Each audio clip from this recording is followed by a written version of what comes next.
Muy buenos días, buenas tardes o buenas noches a todos. Bienvenidos a una nueva emisión de nuestro espacio de análisis jurídico. Sí, sí, si bien es cierto, el tema en el cual nosotros vamos a abordar es la garantía, la defensa dentro de la Constitución y específicamente en la unidad de flagrancia de Quito, justo enfrente del ejido en el sector Mariscal Sucre. Si bien es cierto, existe una máxima en el derecho procesal: sin defensa no hay justicia. Nuestra Constitución en el artículo 76 es sumamente clara al brindar el derecho a la defensa como una garantía de la que nadie puede ser privado en ninguna etapa del proceso. Esto incluye las audiencias de flagrancia, exigiendo de una forma obligatoria que todo ciudadano cuente con el tiempo, los medios y los abogados de su confianza y su elección desde el momento mismo de su detención. Sin embargo, en la práctica diaria de las unidades de flagrancia, los abogados en libre ejercicio se están enfrentando a un muro institucional que contradice la norma suprema. Diversos gremios y profesionales han denunciado una preocupante realidad: trabas, restricciones y en muchos casos la prohibición absoluta para que los defensores particulares ingresen a entrevistarse con los aprendidos antes de las audiencias. Se puede hablar de una defensa técnica y eficaz cuando el abogado conoce a su cliente apenas unos minutos antes de que empiece la audiencia.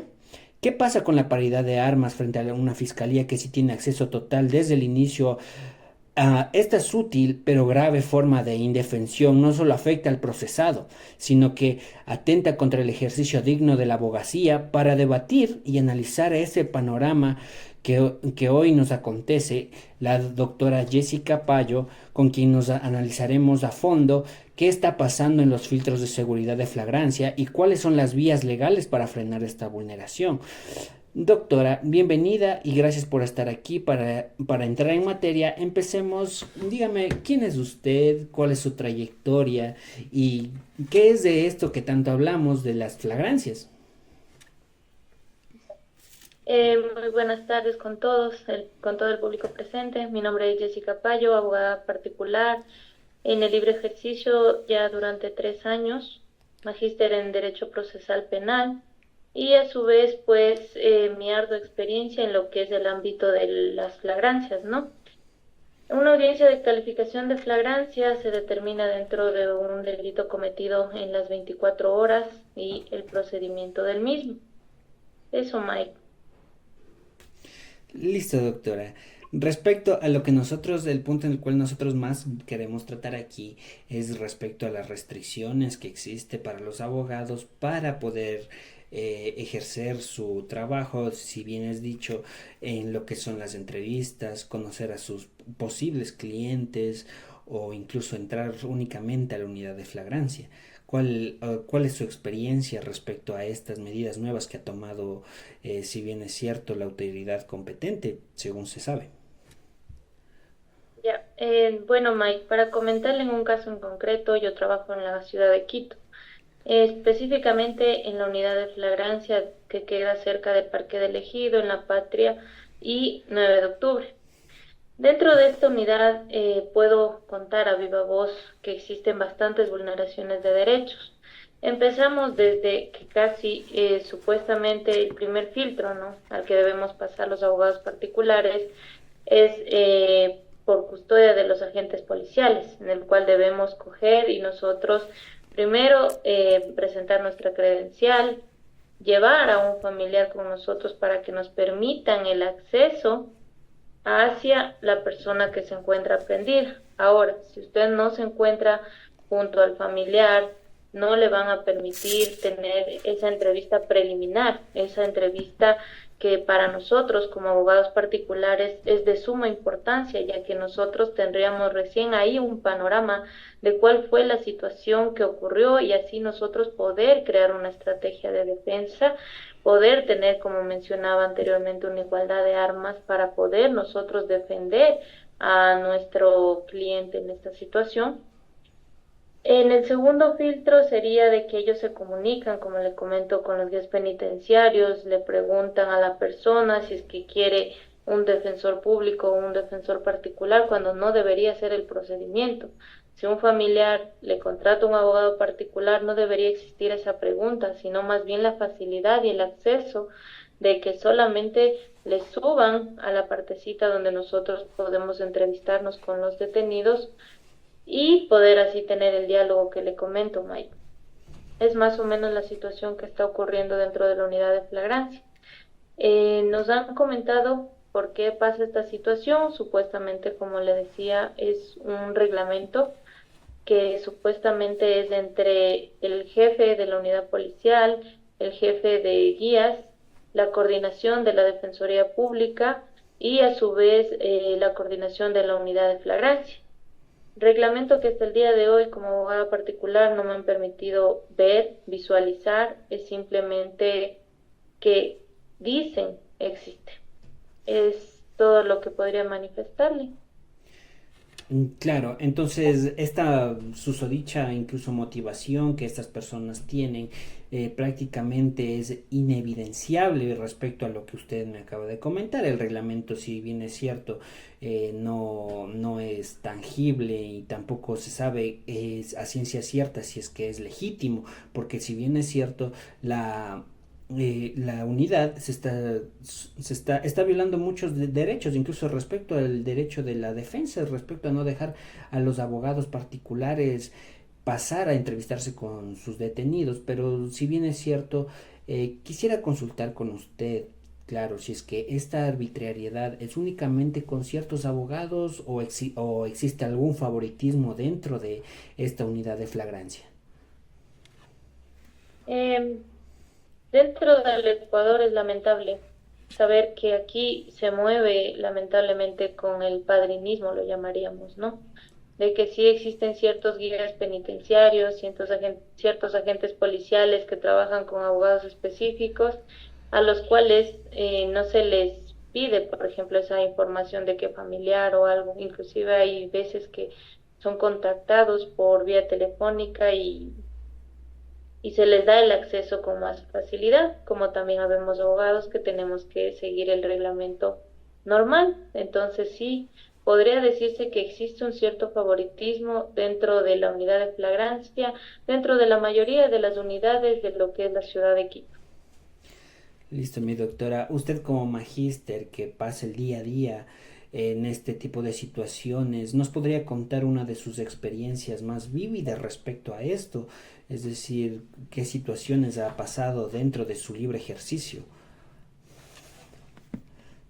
Como le comentaba May, una de las situaciones que hemos vivido es que, por ejemplo, a veces no nos dejan entrevistarnos por los familiares, subimos a las audiencias y resulta que como la Defensoría Pública tiene más acceso o ha hablado con esta persona que se encuentra detenida y le menciona, ¿sabe qué? Usted no va a incurrir en ningún gasto. Esto es gratuito. El trabajo que realiza un abogado particular es el mismo que realiza un defensor público, por ejemplo. Es lo que a viva voz yo he escuchado en algunas situaciones y casos y en las cuales hemos tenido que interponernos porque no hemos tenido ese acceso a poder entrevistarnos con el cliente y él no sabe que ya tiene, por ejemplo, un abogado particular. O a su vez, otros casos que hemos realizado serían más o menos de que no te dejan entrevistarte y a la hora de la audiencia el pobre cliente no sabe ni qué decir o qué mencionar si tienes a tu abogado enfrente y no te dejan ni siquiera conversar y el señor juez se supone, dice, usted ya tenía que haber inteligenciado a su cliente y no lo ha realizado. Entonces ahí le decimos al señor juez, ¿sabe qué? No nos permitieron el acceso a que esta persona tenga una defensa técnica eficiente debido a la manipulación y a la vulneración de derechos que existe dentro de la unidad de flagrancia en cuanto a los agentes policiales y los guías penitenciarios. Claro, si bien es cierto, esto también tiene que ver con un asunto de origen administrativo que refiere a la eficacia y la eficiencia que debe existir dentro de los organismos públicos. Pero si bien es cierto, ¿cómo usted más que todo calificaría la acción de los defensores públicos? Porque usted me dice que bien ellos toman los casos cuando no son de ustedes, entonces los defensores públicos tienen que ejercer la defensa técnica. ¿Cómo usted calificaría esa defensa técnica de los defensores públicos?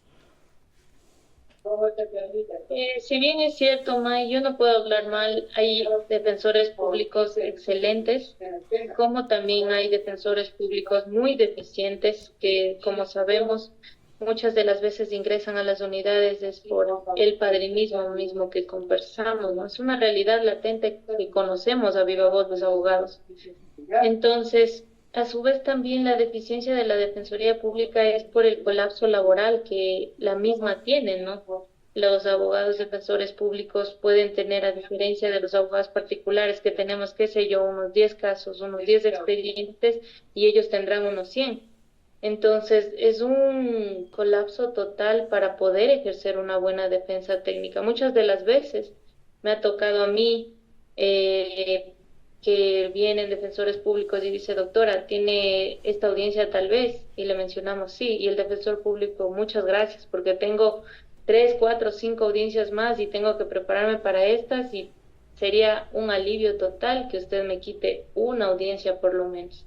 Entonces, sí existiría, yo creo, una deficiencia en la Defensoría Pública, a su vez también un qué me importismo, porque muchas de las veces clientes me han manifestado, ¿qué les dicen los defensores públicos? Usted no me paga, usted no me ha contratado, usted no tiene por qué reclamarme nada si solamente yo estoy cumpliendo con mi función, y si usted se va bien y si no, también. O sea, es triste escuchar que funcionarios que tienen una oportunidad grandiosa de trabajar en un sector público les den un que me importismo solo por ser defensores públicos.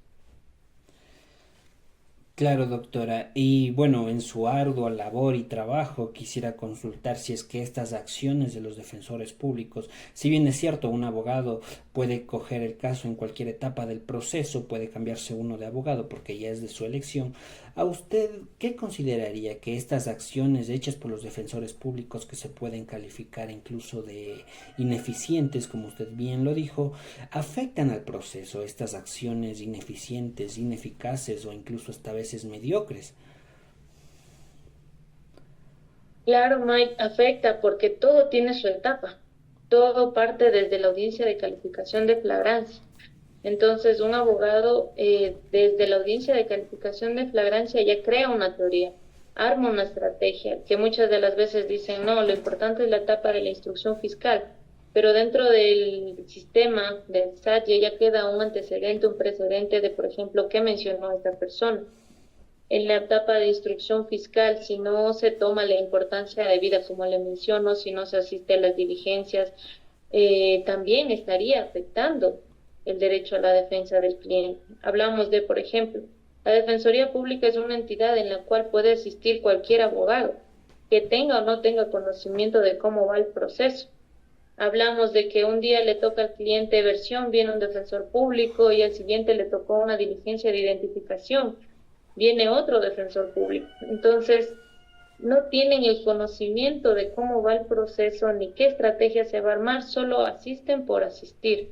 Hablaríamos de que sí, afecta demasiado dentro del proceso y más cuando hablamos de personas que se encuentran muchas de las veces privadas de libertad y que están jugando en sí su libertad, su derecho a poder moverse libremente, a poder ser, tener una defensa técnica eficiente. Bueno, con otro punto a tratar, devolviéndonos a lo anterior, que quisiera mencionar que si es que acerca, la Constitución garantiza el derecho a ser asistido por un abogado defensor de nuestra elección, desde el primer momento de la detención, claro. Al impedir el paso del abogado privado, como usted me dice que existen ciertas prohibiciones por un reglamento que sabemos que posiblemente sea inexistente, se está empujando forzosamente al aprendido a usar la defensoría pública, vulnerando su derecho a la elección. ¿O usted cómo lo consideraría, doctora? Sí, muchas de las veces sí podría decirse que es una vulneración, como le comento, May, y un abuso arbitrario, inclusive a veces por las autoridades judiciales. Así, contándole un caso latente, se puede decir que una vez, verá, por ejemplo, nosotros, para poder ver lo que es la audiencia de calificación de flagrancia, tampoco es que nos informen. hay una pantalla en donde registran la hora, el nombre del procesado, y ahí uno tiene que subir supuestamente 5 minutos antes, pero hay veces en las que esa pantalla puede cambiar en un minuto y al abogado particular no le comunican que esa audiencia ya se colocó, por ejemplo. Entonces, ¿qué ocurre? Dicen los jueces, no está el abogado particular, tiene que forzosamente coger un defensor público porque ya agendamos la audiencia y no tiene aquí derecho a coger y elegir. Nos ha pasado en algunos casos que ya por situaciones de que pudimos entrevistarnos, les comunicamos que somos sus abogados, que estamos a cargo de la defensa, van hacia la audiencia de calificación de flagrancia y le manifiestan al juez, señor juez, yo tengo un abogado particular. ¿Y qué le manifiesta este mismo juez o juez? ¿Sabe qué? No se encuentra en esta sala su abogado particular, por lo tanto usted tiene que coger al defensor público. Entonces, estamos hablando de una presión, estamos hablando de un abuso arbitrario, de que no se está respetando el derecho a la defensa o al poder escoger a mi defensa técnica, sino de que solamente una autoridad lo impone y se acabó. Claro, doctora. Entonces usted me habla más de una inducción de incluso hasta el mismo juez para tomar la autoridad de la Defensoría Pública, para la defensa técnica. Pero sin embargo, yo quisiera consultar con usted si es que evidentemente estas acciones son denunciadas o alguna autoridad tiene conocimiento de las dichas acciones, porque esto más que todo no solo nos compete a nosotros como abogados, sino también a la ciudadanía, saber que estos derechos se están violando dentro de la unidad de flagrancia.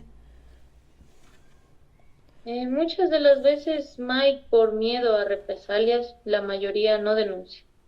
La mayoría no denuncia. En mi caso, por ejemplo, al menos que tengo que ver a las mismas autoridades a diario, es evitar un conflicto, diría yo, el tratar de no tener algún tipo de inconvenientes. De ahí he escuchado a algunos compañeros que sí han mencionado que han colocado denuncias, pero sin embargo sus denuncias no proceden, no avanzan a más, las cosas no han cambiado. Son 3 años, como le comento, que llevo en este ámbito de lo que es audiencias de flagrancia en la unidad de elegido específicamente, y a pesar de tanta denuncia que supuestamente existe, las cosas no han cambiado. No hay una persona o una entidad que en sí nos ayude. En este caso, por ejemplo, creería yo que podrían ayudarnos, por ejemplo, el Foro de Abogados de Pichincha. Sin embargo, es solamente para mi pensar que hasta el día de hoy no han realizado ningún tipo de accionar, dan solamente credenciales, cobran una mensualidad y no ayudan en sí a defender los derechos tanto de los clientes ni de los abogados. Bueno, doctora, es lamentable la situación que actualmente se está viviendo dentro de lo que es el trabajo en el libre ejercicio. Más que todo, usted, ¿cómo, o sea, cuál sería su propuesta en caso de que alguien más nos escuche para solucionar este tipo de problemas?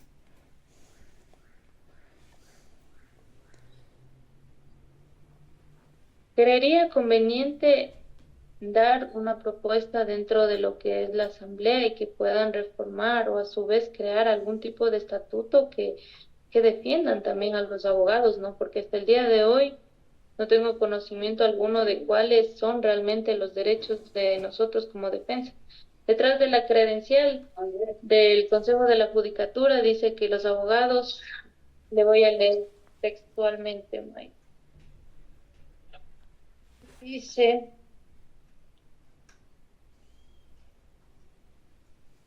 dice que el Consejo de la Judicatura solicita a las autoridades públicas y privadas reconocer al titular de esta credencial derechos conferidos en la Constitución de la República y las leyes.